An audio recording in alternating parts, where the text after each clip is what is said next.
Welcome to the DOGE Diaries, diving deep into government efficiency. I'm excited to get into it all today because, it's always changing and there's always something to talk about. Yeah, I'm ready. It feels like every other day there's a new headline about some kind of government initiative or another, so it's nice to have a space to actually break it all down. Absolutely. And I think what's so important is looking at the potential for these initiatives. Even if the initial execution is flawed, we can still learn so much about how to improve systems and ultimately create a better future. See, that's where we differ. I'm more focused on the now, what's working, what's not, and how to tweak the existing system for improvement. This constant talk about revolutionizing everything, I don't know, it makes me nervous. Well, I'm always thinking about the impact on everyday people. Like, are these changes actually making life easier, or are they just creating more bureaucracy and headaches? That's what I want to know. Right. But consider this: sometimes radical change is necessary to address deeply ingrained problems. Think about the shift to digital, painful initially, but ultimately more efficient, at least potentially. But is it always more efficient? That's the question. We were reading about the government pension digitalization, right? I'm thinking of older people, not so tech savvy. Are they going to be able to navigate online applications? What about fraud? The existing system, although imperfect, has safeguards. With the digitalization, we need to make sure we don't throw the baby out with the bathwater, you know? That's exactly what I was thinking. The article even mentioned that it could result in people not being able to retire because they can't figure out the online system. How is that progress? And who's going to help them? Are we funding enough tech support for seniors? This is exactly what I mean about the impact on real people. Yes, and that's a valid concern, but it also presents an opportunity to create new systems of support and accessibility. Maybe this necessitates government-funded digital literacy programs specifically for seniors. Think of it as an investment in the future, ensuring everyone can participate in this digital transformation. I'm all for digital literacy programs, but isn't it better to improve the existing system instead of completely replacing it? Focus on making the old paper application easier to understand, maybe provide more in-person assistance for those who need it. That way, you're not leaving anyone behind. Exactly. And I saw somewhere that this digitalization, part of this DOGE plan, is targeting that old salt mine where they process all the retirement stuff. It just seems like such a massive waste of money. That money could be going to affordable housing, better schools, things that actually benefit the community. But consider the long-term savings. Think of the reduced storage costs, the streamlined processing, the potential for fewer errors. Sure, there's an upfront investment, but the idea is that it pays off exponentially in the future. Well, according to some reports, the initial savings projections were, let's just say, optimistic. There were articles about overstated savings, especially with real estate cuts. If the foundational claims of these initiatives are shaky, how can we trust the long-term projections? Yeah, and that's what gets me. It feels like we're constantly being told these grand promises, but then the reality is always different. And who suffers? The average taxpayer. Who's footing the bill for all this? But even if the specific numbers are inflated, doesn't the desire for greater efficiency point to a genuine need for systemic change? Maybe the overstated figures are a way to grab attention, to highlight the potential for a more streamlined government. I think it's more about political rhetoric.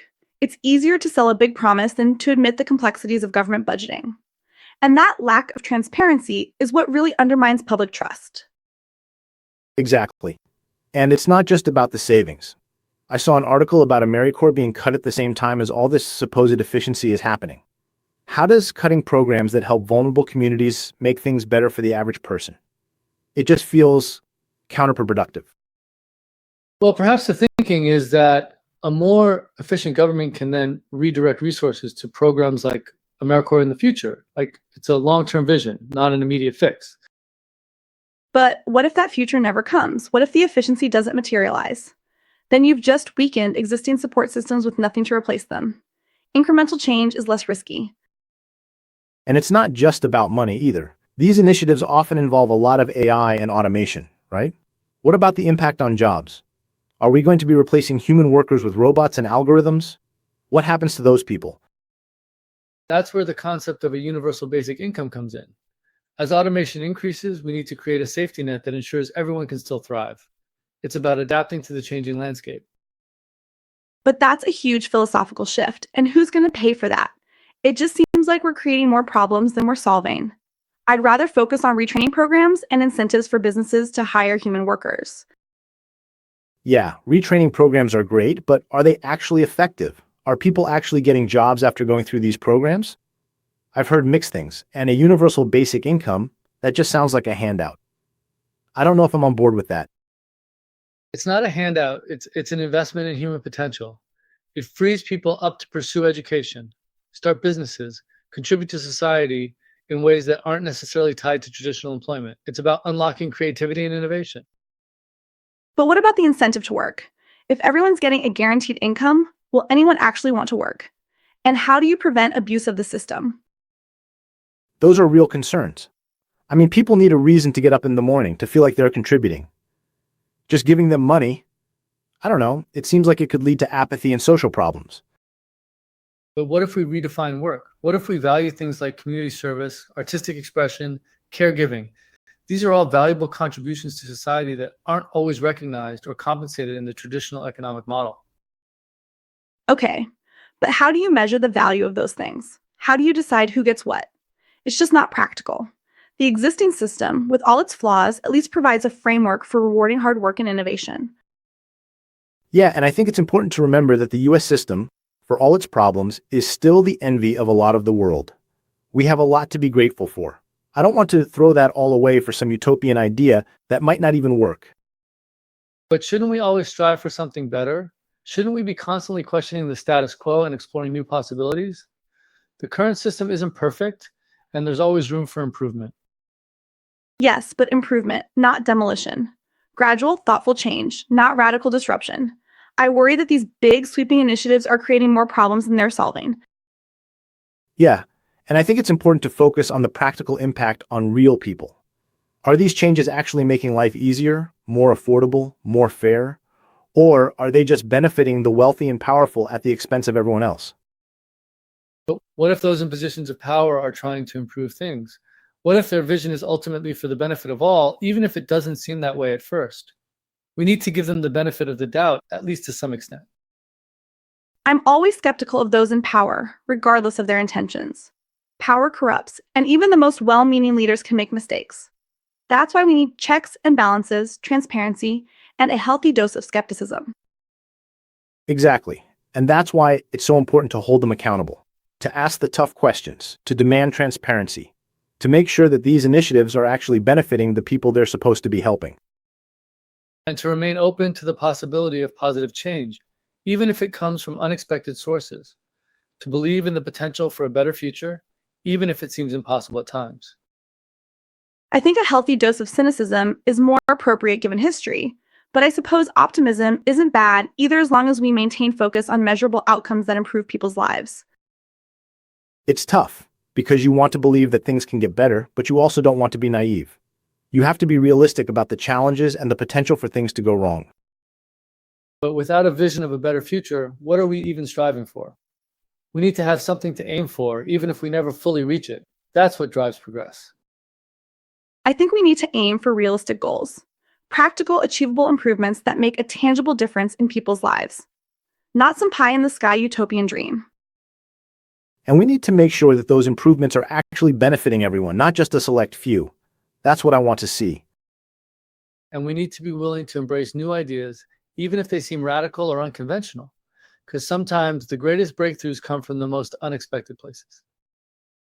I think it's more the case of sometimes the most radical ideas fail spectacularly, which would be disastrous, because there is no reset button with such complex systems, at least not easily. But let's get back to the AI part of this, the main topic here. I'm worried about AI-generated content. If the government starts using AI to create content, or even mandates that certain things be AI-generated, what does that mean for creativity and artistic expression? Especially when it comes to certain internet communities. That's a fascinating question. The potential for AI to democratize content creation is huge. Think about it. Anyone could use AI to create art, music, stories. It could unleash a wave of creativity the world has never seen. But what about originality? If everything's being generated by AI, won't everything start to sound the same? Where's the human element? The unique perspective? The emotional depth? And what about authenticity? How do we know what's real and what's fake? If the government is using AI to create propaganda, how can we trust anything we see or hear? Um, but that's where critical thinking comes in. We need to educate people to be discerning consumers of information, to question everything they see and hear, to look for multiple perspectives. Easier said than done, especially in an age of misinformation and echo chambers. It's hard enough to get people to agree on basic facts, let alone to critically analyze complex issues. And what about the legal implications? Who owns the copyright to AI-generated content? If AI creates something that infringes on someone else's copyright, who's liable? These are all important questions, and we need to start addressing them now. We need to develop ethical guidelines and legal frameworks for AI-generated content to ensure that it's used responsibly and ethically. And we need to be very careful about government regulation of AI-generated content. We don't want to stifle innovation or artistic expression. We need to strike a balance between protecting consumers and promoting creativity. Yeah, and I'm especially worried about how this could impact the fun side of the internet. I mean, if the government starts cracking down on certain types of memes, that's going to be a problem. But even those memes can be used for positive purposes. Think about using AI to create educational content, to spread awareness about important issues, to inspire people to take action. I think there are definitely legitimate concerns about misinformation and deepfakes. We've already seen how easily these technologies can be used to spread false information and manipulate public opinion. But censorship is a slippery slope. Once you start regulating content, it's hard to stop. And who gets to decide what's acceptable and what's not? It just seems like a recipe for abuse. That's why we need to have open and honest conversations about these issues. We need to involve artists, creators, policymakers, and the public in shaping the future of AI-generated content. It's too important to leave to the experts. And we need to learn from the past. Look at how content regulations have impacted the creative industries in the past. What worked, what didn't? What lessons can we apply to the AI era? Yeah, like the music industry's fight against piracy. They tried to shut down everything, but it just drove people underground. We need to find a better way to protect creators without stifling innovation. Exactly. We need to embrace the potential of AI while also mitigating the risks. It's a challenge, but it's one that we can overcome if we work together. I think you're being overly optimistic. I think the potential for misuse is far greater than the potential for good. We need to be very cautious and deliberate in how we approach this.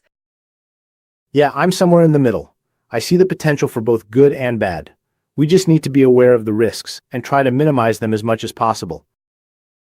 But without embracing the potential, we'll never unlock the full power of AI. We need to be bold, to be innovative, to be willing to take risks. That's how we create a better future. I still think there should be limitations on some of those, especially for DOG's content. The freedom there is a bit too risky. Well, I want to be sure that whatever happens, the average person isn't getting screwed over. That's my main concern. And I want to be sure that we're not limiting our potential for progress, that we're not afraid to dream big and strive for a better future, even if it seems impossible. Well, this has certainly been a spirited discussion. Always good to have these debates, even if we don't always agree. Definitely. It's important to hear different perspectives and to challenge our own assumptions. And to remember that we're all ultimately working towards the same goal, a better world for everyone. Even if we have very different ideas about how to get there. Exactly. Thanks for listening, everyone. We'll be back next week with another episode of the DOGE Diaries. Until then, keep dreaming big.